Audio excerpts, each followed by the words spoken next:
A paz do Senhor a todos, amém? Como estão? Que o vosso humilde conservo, missionário Martiliano, tudo bem, tudo na paz. Acabei de gravar um vídeo agora há pouco e já mandei ele, estou gravando pelo YouTube, como já falei, torno a falar, que desfiz, né? Desativei, desfiz das minhas redes sociais e estou gravando diretamente os vídeos no YouTube, mandando para o YouTube, né? Não ao vivo, diretamente para o YouTube. E compartilho. Você que sentir de Deus de compartilhar, de algum irmão, algum amigo que está fraco na fé, o que precisa ouvir, né? Que todos nós, mesmo estando na igreja, muitas vezes sentimos muitas dores, sofrimentos, lutas, né? A Bíblia fala que muitas são as aflições dos justos, mas o Senhor é livre de todas elas.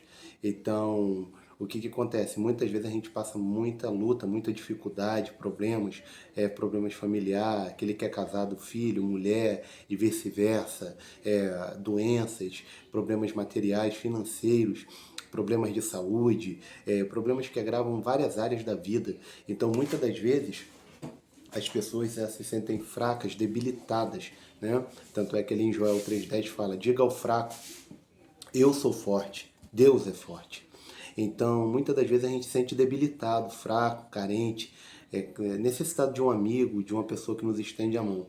E o nosso melhor amigo pode nos estender a mão, deixou a sua palavra, que é nosso Senhor Jesus, como diz em Mateus 28:20 para os servos do Senhor Jesus: eis que eu estarei convosco todos os dias, até a consumação dos séculos. Muitas das vezes não podemos ver ele, né? Às vezes ele se revela a nós, como ele já se revelou a mim já umas 3 vezes por aí, né? Vi nitidamente Jesus, apareceu para mim como ele é, na forma que ele estava aqui com o corpo glorificado, e pela misericórdia eu vi e sei relatos de muçulmanos e pessoas no mundo todo que o viram e bate certinho com aquilo que eu vi.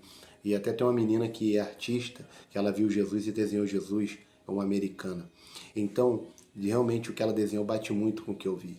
Então Jesus muitas vezes se manifesta a nós de maneira real, para que nós venhamos saber que Ele está conosco. Muitas vezes a gente passa tanta luta, tanta tristeza, que a gente se sente fraco, debilitado e carente. Mas Ele é o nosso ajudador, Ele é a nossa fortaleza, Ele é o nosso socorro bem presente na hora da angústia. Amém? Vem no meu coração, né, o Salmo 23, né, que todo mundo conhece, o Salmo 23. Amém?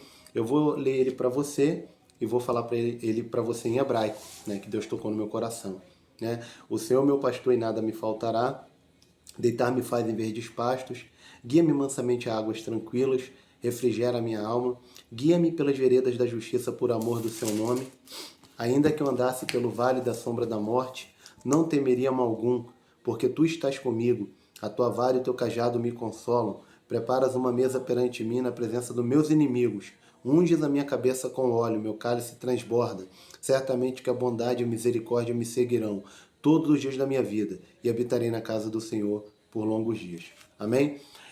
No hebraico, o termo é assim: Mismole Davi Hashem Roliesa, Bino Odeset e Abissene, Ame Menuho e Naalene, Nafshia Chover, Bashem Bemagale Set Lemar Shemo, Ga Kiele, Begeis Amave, Lo Ihaha, Kiata Imadi, Shinterra Minshaterra, Rema e Ahamuni, Tarolefanai, Shunha Neget Sorrehai, Tishata Vashem Menuhossi, Kosi Revaiá, Atova Hesed Idifuni, Ko Yemei, Raya Vechetá Bebê Hashem Lero e Amém.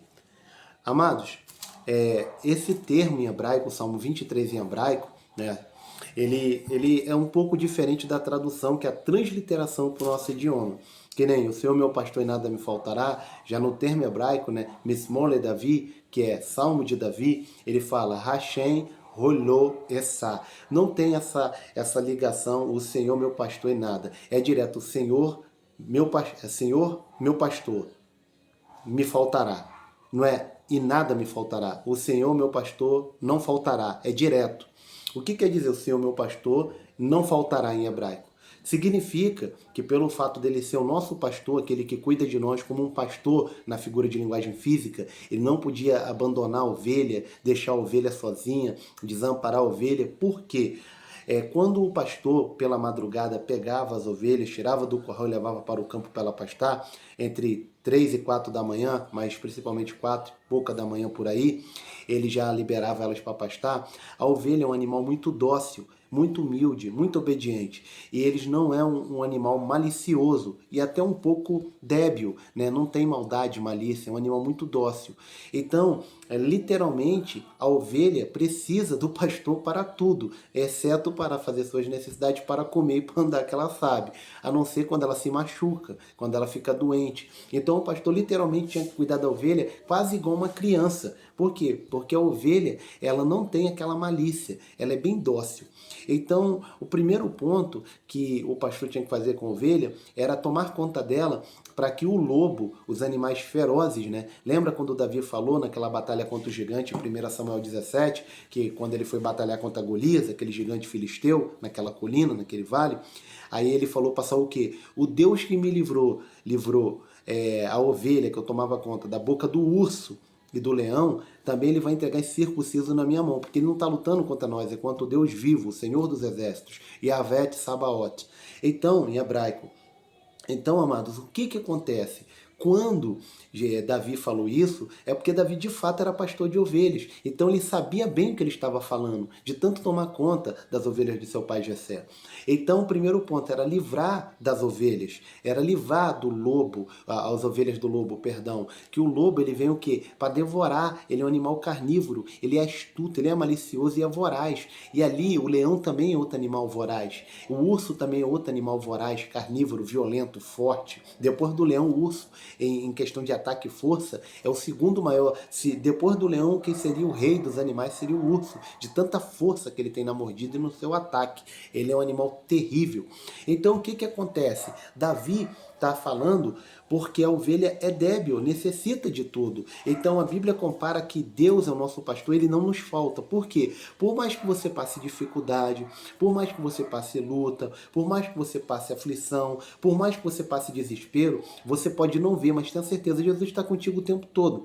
Você poderia estar numa situação bem pior. Por que a situação não ficou pior do que você já passou, ou que você estava, ou que você está? Porque a mão de Deus, o sumo pastor, o guardador de nossas almas, é quem está nos guardando, é quem está te guardando, é quem está nos protegendo, é quem está te protegendo. Porque às vezes a situação vem de uma maneira para nos destruir de uma forma tão terrível que Deus muitas das vezes ele tem que botar, como está em Isaías 55:19. A Bíblia fala o quê? Que vindo o inimigo contra nós, como uma corrente de águas, o Senhor arvorará contra ele a sua bandeira. Quer dizer, o inimigo vai vir, mas vai ter que parar, porque conosco está o Senhor dos Exércitos. A Bíblia fala no capítulo 28 de Deuteronômio, versículo 7, que por um caminho os inimigos virão contra nós, mas serão confundidos, envergonhados e fugirão por 7, porque quem está conosco é o Senhor Deus Todo-Poderoso, o Senhor dos Exércitos.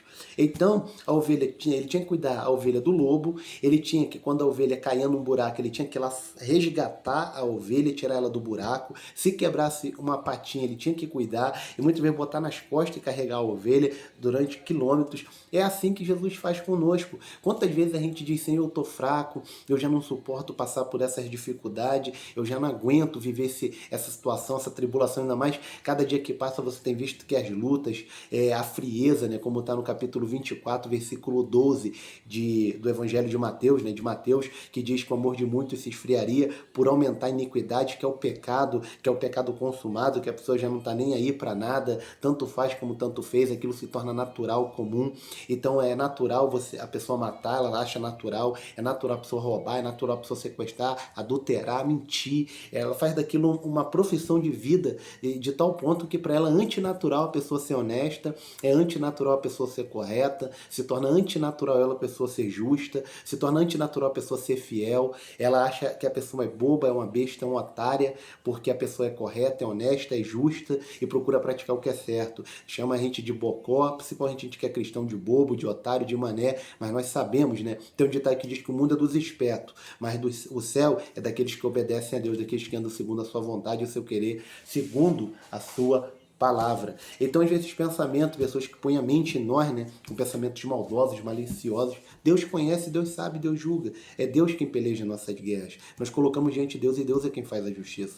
Então, muitas das vezes, a pessoa não compreende. Deus coloca a gente no seu ombro e nos carrega, como aquela história do homem que estava andando na areia e muito cansado, chegou e orou a Deus e falou: Senhor, eu estou tão cansado, eu estou aqui caído, prostrado, e eu olho para trás, você diz que está comigo, eu só vi 2 pegadas na areia. Aí Deus respondeu ele, nosso Senhor Jesus, falou o que para ele? De fato, essas pegadas que você viu na areia não eram suas, eram minhas, porque quando você caiu, desfaleceu, eu te coloquei no colo e te carreguei até onde você está. Quer dizer, muitas vezes nós não vemos que nós só chegamos, estamos aqui, estamos de pé, como está em 1 Samuel 7,12, né? Ebenezer, até aqui nos ajudou o Senhor. Por quê? Porque Deus nos ajudou a chegar onde chegamos. Deus nos ajudou a estarmos aqui. Muitas das vezes não vemos que tudo que conquistamos, que conseguimos e que faz com que venhamos estar aqui, por menor que achamos que seja, é muito, porque tem pessoas que não chegou nem metade. Mas por quê? Porque eles abandonaram a Deus e não rejeitaram a Deus, mas Deus nos escolheu, nos ajudou a estar aqui, porque Ele é o nosso pastor, Ele está conosco. Então, como diz o Salmo 23 em hebraico, Mismole Davi, Hashem, Rolô, Essá. Então, o que acontece? Aí ele fala, Bino, Deset e Abissene, Ame, Menuho e Nalene. Como está em português, diz o quê? O seu meu pastorado voltará, deitar-me faz em verdes pastos, deitar-me faz em verdes pastos. O termo Amemenuho e Naalene significa tornar a trazer. Ali no Salmo 3, versículo 5, diz o quê? Deitei, dormi, acordei, porque tu me sustentou. E no Salmo 4, versículo 8, ele fala, em paz me deitarei e dormirei, porque só tu, ó Senhor, me faz habitar em segurança. Você já viu que tem pessoa que deita para dormir, acorda perturbado, acorda em pânico? Muitas das vezes a pessoa tem guerras espirituais, e que são os famosos pesadelos, né? Nós aprendemos assim, que são sonhos com alguém tentando matar, persegui-lo, caindo no buraco. Tem pessoas que sonham que está caindo num abismo escuro, que nunca tem fim. Então, aparecem coisas absurdas, e às vezes até fazendo coisas estranhas. Então, o que acontece? Esses tipos de sonho, em nome de Jesus, esses tipos de sonho, né? Eles são sonhos que não são sonhos às vezes, são pesadelos, e nós cristãos cremos como guerras espirituais, batalhas espirituais. E muitas vezes tem pessoas que deitam para dormir e elas morrem dormindo. Tem parada cardíaca, tem infarto fulminante, muitas das vezes acontece alguma coisa, algum demônio ataca ela, ela morre sufocada, se debate. Quantas vezes eu acordei em guerra espiritual expulsando demônios, e às vezes o pessoal que estava perto, quando eu já morei em república, e o pessoal, o que tá vendo aí, irmão? O que tá vendo? Eu falei, não, tava tendo uma batalha, e alguns que é cristão entendia, outros que não eram cristãos não entendiam, que é a batalha espiritual, e eu sei quem é cristão, e até quem não é cristão já passou por isso, mas nós cristãos chamamos de guerra, batalha espiritual, lutas contra demônios no mundo espiritual. Então, ele torna a trazer a alma, e a Menenuho, ao Menenuho e a Naalene, tornar a trazer. A nossa vida é um ciclo. Na cultura judaica, eles dizem que quando nós dormimos, isso está na cultura judaica, a nossa alma vai para Deus e fica suspensa. E durante a madrugada, tipicamente quando estamos dormindo, né, Deus, ele analisa se vai mandar nossa alma de volta, se vale a pena. E dentro da cultura judaica, eles acreditam que a alma, né, o Nepesh, a alma, se ela, ou Neshama, né, a alma, eles acreditam que a alma ela pode alongar ou diminuir. Em que sentido? Não é em tamanho. É porque Deus ele faz uma análise se nossa vida vai valer a pena estar aqui. Por quê? Porque nós fomos gerados por Deus para fazer o bem, está em Tiago. Que nós somos feituras de Deus, criadas em Deus para fazer boas obras, fazer o bem.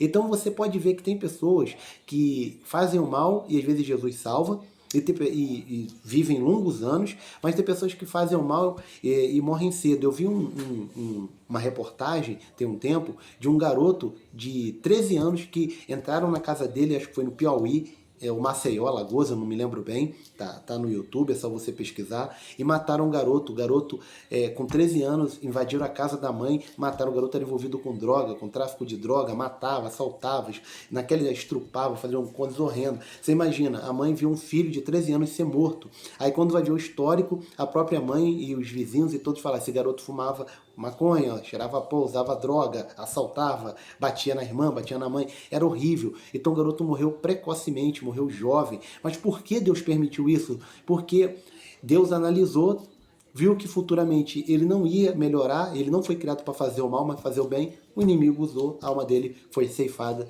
e, pelo que dá a entender, a alma dele não deve estar com Deus, a não ser que ele se arrependeu. Mas se não se arrependeu, a alma dele foi para algum lugar não bom, segundo a palavra de Deus, né? E ele não tem como retornar, igual a escultura diz, como uma borboleta, um beija-flor, um lobo, um toco, um fungo, sei lá, um cogumelo, como dizem algumas linhas aí de pensamentos aí de outras religiões, que você fica num ciclo negativo. Segundo a palavra de Deus, e a palavra de Deus é a verdade, porque eu creio na palavra de Deus, porque eu creio que a verdade foi o que me libertou e tem me libertado e liberta qualquer um que crê. Diz em Hebreus 9, 27, que está ordenado ao homem viver uma só vez, depois da morte segue-se o juízo, né? Lucas 16, 19, é só ler depois, quando morreu Lázaro, o mendigo, e morreu o rico, vai ver lá se ele voltou, não voltou, né? Só quem tem poder de ressuscitar os mortos é Jesus. Amados, então, tornar a trazer, Deus dá uma segunda chance. Aí ele fala, Memeno Roi, Nalene, Nafishia Chové, Hashem Bemagale Letsema Shemo, né? Ele Lema Shemo, né? Nafishia Chové, Hashem Bemagale Lema Shemo, né? Ele está falando aqui da seguinte maneira, que a gente não ia temer, né? A gente não ia temer, refrigera minha alma, guia-me pela vereda da justiça, por amor do seu nome, Shemô é nome, né? Lemar Shemô, por amor do seu nome. Aí vem o versículo 4, Gakiele begei tsemave, loi haha kiata imadi, shinterra umishaterra remar e nahamuni. O que significa isso, né? Imadi significa que Deus estaria conosco, e ele está falando que, no versículo 4, que se você passar pela sombra da morte, a sombra da morte não temeria mal algum, né? Ra, né? O termo Ra.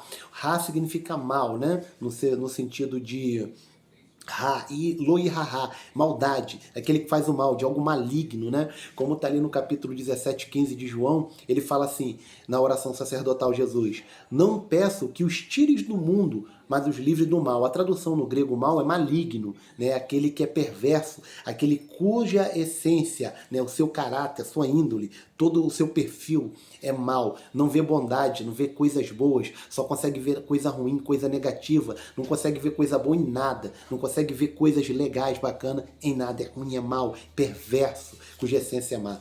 Então aqui está falando que ele, Lui Haha, Kiata e Madi, ele não vai deixar que a sombra, o que é a sombra? Você vê uma espada, é uma sombra de uma espada não pode ferir, uma espada sim, mas a sombra não. Você vê um homem pequeno na sombra, ele fica grande, né? A Bíblia fala ali em 1 Pedro 5,8, que Satanás, o nosso adversário, né, o diabo, anda em derredor, bramindo como leão, né? Rugindo ali como leão, querendo imitar Jesus, que é o leão, né, da tribo de Judá. Bramindo como leão, procurando almas. Ele tem um certo poder, mas o poder dele é limitado, é restringido por Deus. Você vai no livro de Jó, você vai ver que o diabo só pôde ir até onde Deus permitiu. Vai lá, toca nos bens, toca na família. Foi lá, tocou. Toca na saúde agora. Pode levantar aí pessoas para acusar ele. Pode fazer ele perder o status social.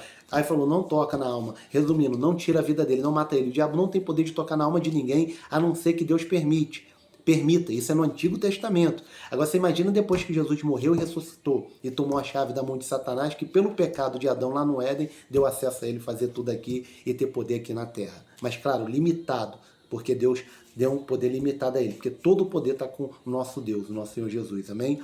Capítulo 28, 18, parte B de Mateus. Todo o poder me foi dado nos céus e na terra, Jesus falou.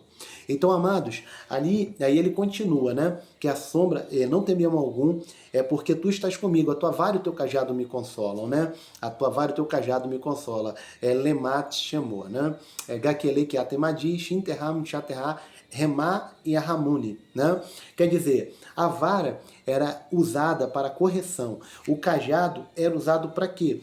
Para guiar as ovelhas, era para conduzir as ovelhas. E muitas das vezes o cajado era usado para dar na cabeça do lobo que vinha para atacar os animaizinhos ali que eram as ovelhas que o pastor cuidava. Então Deus, ele usa a vara para nos corrigir. A Bíblia fala ali em Hebreus 12, que qual o pai que não corrige seu filho? Qual o pai que não cuida ali corrigindo, chamando a atenção, às vezes até uma palmada? Antigamente era vara. Quantas vezes eu apanhei de espada de São Jorge lá no Rio da minha mãe? Minha mãe era espírita, minha família era espírita, mas graças a Deus que minha mãe morreu cristã da Deus e amor.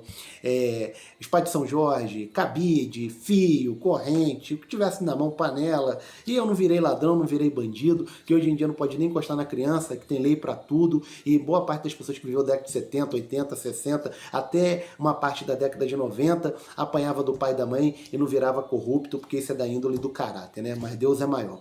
Então a vara é para correção, porque o pai que ama, ele corrige o filho. A Bíblia fala que o filho entregue a sua vontade, desonra pai e mãe. Uma criança criada sem regra, sem lei, ou qualquer... Foi feita uma pesquisa, só para você ter uma noção, pelos estudiosos das ciências humanas, os psicólogos, sociólogos, filantrópicos, aqueles que estudam antropologia, né, que é a ciência do homem, que as grandes nações, os grandes impérios ruíram, né, porque não havia regra, não havia lei. Então a Bíblia fala que aquele que entrega assim se destrói. Tu imagina você não pôr lei, não haver regra. Se o cara for casado com uma mulher, achar ela bonita, o cara pode tomar a mulher do outro, embora tendo lei isso acontece. Pegar na marra, na cara dura, essa mulher bonita, eu quero ela pra mim. Pega o revólver e toma do outro mais fraco. Tu já pensou se não houvesse lei? Eu vou ali no mercado, eu não vou pagar não. Eu vou pegar o que eu quiser e vou levar pra casa. Você imagina, não houvesse lei, mesmo tendo lei acontece, você sabe, saques, arrastão. Eu não quero pagar aluguel, vou pegar minha casa própria, invadir um terreno, invadir uma casa, como tem movimentos assim, e me apropriar do que é dos outros. Mesmo havendo lei, isso acontece. Não aqui no setor onde eu moro, mas aconteceu recentemente no setor onde eu já morei, de pessoas invadir terreno e fazer casa ali sem ser os donos. Apropriação inepta, né? Não devida. Então, o que acontece? Tem que haver uma regra. Pega uma criança que é criada à la vontade, fazendo o que quer, veja a conduta dela. É mal educada, não respeita os outros, não trata os outros bem, porque ela acha que pode fazer o que quer. Uma criança que não respeita pai e mãe, porque a primeira instituição socializadora do mundo é a família. É a família que educa os filhos. A escola é conhecimento para aprender. Agora, educação vem de casa, vem de berço. Então preste bem atenção nisso que eu estou te falando. Uma criança criada assim, tipicamente ela se torna uma pessoa de má índole. Eu não sei se Deus salvar e tratar ela. Amados, então, o que acontece? Quando a vara e o cajado é usada, é para correção e para bater no inimigo, para afastar o inimigo da ovelha. Aí ele fala, Tarolefanai, Shurhane Get Sorrehai, Tishata Vashem Menorossi, Kossi Revaiá. Né? O que acontece? Preparas uma mesa perante mim na presença dos meus inimigos, unge minha cabeça com óleo, o meu cálice transborda. Essa definição aqui é embasada que quando Arão ele foi ser ungir ali para ser sacerdote, a visão que eles tinham também embasada no Salmo 133, quando fala quão bom, quão suave é que os irmãos vivem em união, é como o óleo que desce sobre a cabeça, desce pela barba, a barba de Arão, e desce até as suas vestes, até a sua orla, quer dizer, toma todo ele. Na cultura judaica, eles acreditam, um midrash, que quando Arão foi ser ungido para ser sacerdote, eles não usavam uma gotinha de óleo na cabeça, era uma botija, um chifre de carneiro cheio, entornava mesmo, dava um banho de óleo. Então o óleo batia na cabeça e como eles usavam barba, na cultura deles até hoje, os judeus ortodoxos usam barba, descia da cabeça para a barba, da barba caía na veste, e a veste feita de linho, e a orla. E eles ficavam com uma taça, sentado em uma mesa, né? Símbolo de destaque. E aquele óleo que vinha da cabeça, da barba, que ia caindo, caía na taça. Então a taça transbordava. E todos sabiam que a pessoa que era ungida estava sendo escolhida por Deus. Então ela ganhava uma honra, um destaque. Então aqui a Bíblia está falando que ele vai ungir, né? No termo em hebraico, como eu estou te falando, Tarolefanai, Shunhane Get Sorrehai, Tishata Vashem Menorossi, Kossi Revaiá, transborda, quer dizer a honra da presença de Deus, da unção de Deus, da glória de Deus. E finalizando, né, em hebraico, Astova Hesed Idifuni, Koyemei, Hayá, Vechá, Bebê, Hashem, Leorô e Amin. Né? Na nossa tradução certamente que a bondade e a misericórdia me seguirão todos os dias da minha vida e habitarei na casa do Senhor. Bebet, Bet, casa, em hebraico, né? Hashem, Senhor, né? Também Adonai. Leorô e Amin. Amin, amém, né? Então ele está falando aqui, né? certamente que a bondade e a misericórdia recebe, né? E edifune, bondade e misericórdia me seguirão todos os dias da minha vida e habitarei na casa do Senhor por longos dias. Aqui está falando que Davi quer ficar na casa do Senhor, porque ali o quê? Abundante redenção, a Geulah, né? Geulah em hebraico, a alegria, a presença de Deus supre tudo, quem tem Deus tem tudo. Então Davi sabia que o melhor lugar para estar era da casa de Deus e no centro da vontade de Deus. Não adianta estar na casa de Deus sem estar obedecendo a Deus e fazendo a sua vontade. Muitas das vezes, quando fazemos a vontade de Deus, nós não fazemos a vontade dos homens. Você pode ver que Jesus criou inimigos gratuitos. Jesus nunca fez mal a ninguém. A Bíblia fala que nunca se achou mentira nem engano na sua boca. E ele nunca fez mal a ninguém. E mesmo assim as pessoas o tinham como inimigo. Paulo foi a mesma coisa, Pedro e assim sucessivamente. Então muitas vezes você vai ter inimigos gratuitos, porque você quer fazer a vontade de Deus, obedecer a palavra de Deus, e as pessoas acham a palavra de Deus, a Bíblia, algo retrógrado, algo que não vale a pena, porque querem viver as suas vidas nos seus pecados, nos seus erros, não querem se arrepender, fazer o chuvar e voltar atrás nos seus erros. Mas eu dou glória a Deus, assim como eu e você, que nós somos falhos. Eu sempre falo, sou um pecador. Eu vejo Paulo nas minhas bocas, quando ele fala na minha boca, que ele era um abortivo, eu considero o menor da casa dos apóstolos, dos servos de Deus, dos profetas. Porque quantas falhas já cometi, quantos erros, às vezes no ímpeto da ira, da palavra de atitude, eu já briguei, já saí no braço, já puxei facão. Recentemente, para me defender na minha área, eu tive que puxar um revólver, um bandido me atacou, eu tive que pegar, ainda bem que eu não atirei, porque eu nunca fiz isso em toda a minha vida. Então, assim, tem hora que eu falo, Deus, por que tu me escolheu? Por que o Senhor me chamou? Por que o Senhor... Quantas pessoas aí julgam-me, apontam-me, dizem que eu sou isso, aquilo, mas o Senhor conhece a minha estrutura, o Senhor conhece que somos pó. Deus nos chama santos, chama pecadores, nos chama justos, chama doentes, chama enfermos, porque Ele quer a cura, Ele quer o libertador. Então, que essa palavra vai de encontro ao teu coração. O vídeo ficou um pouco extenso, além daquilo que eu gosto de fazer, mas eu creio que essa palavra vai ajudar você e vai de encontro ao teu coração, amém? Que o Senhor te abençoe e te guarde, que o Senhor levante o seu rosto sobre ti e tenha misericórdia de ti, que o Senhor sobre ti levante o seu rosto e te dê a paz, amém? Baru Beshem Ata Adonai, bendito aquele que vem em nome do Senhor. Baru Hashem, amém. Um beijo no coração, em nome de Yahoshua Hamashia, amém.